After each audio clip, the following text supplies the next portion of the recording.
Depuis déjà quelques années, le véhicule industriel et urbain s'est doté d'une multitude de solutions qui en font une véritable plateforme connectée. Avant même de rendre le véhicule totalement indépendant sur le plan de la conduite, l'automatisation du poids lourd est arrivée progressivement depuis quelques années. Chacun des 7 constructeurs poids lourds propose aujourd'hui une offre connectée. Nous, on travaille sur 4 axes. On travaille autour de la connectivité pour le conducteur. Donc les dernières nouveautés sont les plateformes d'infotainment. Le conducteur peut connecter son téléphone, récupérer ses applications. Le deuxième axe, c'est connecté à la route au travers de la gestion prédictive de la boîte de vitesse afin de limiter, de réduire la consommation. Le troisième, qui est historique, c'est connecté à l'exploitation, donner les temps de conduite, géolocaliser les véhicules.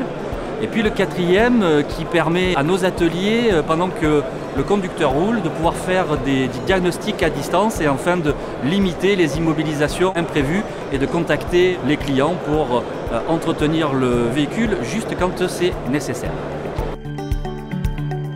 L'idée d'Astrata, c'est d'être agrégateur et intégrateur de solutions.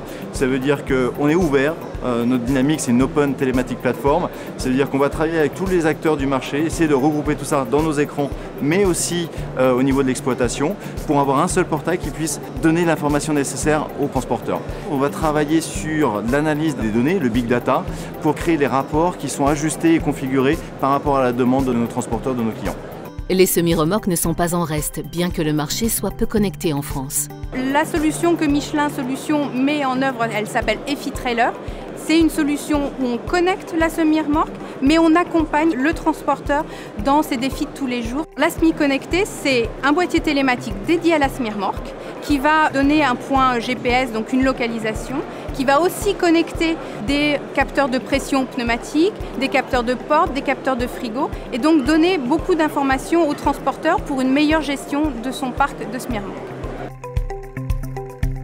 En termes de camions autonomes, nous avons aujourd'hui une offre qui tourne dans des environnements dits privés. Pour l'instant, la réglementation européenne ne permet pas de mettre ces véhicules dans un environnement public.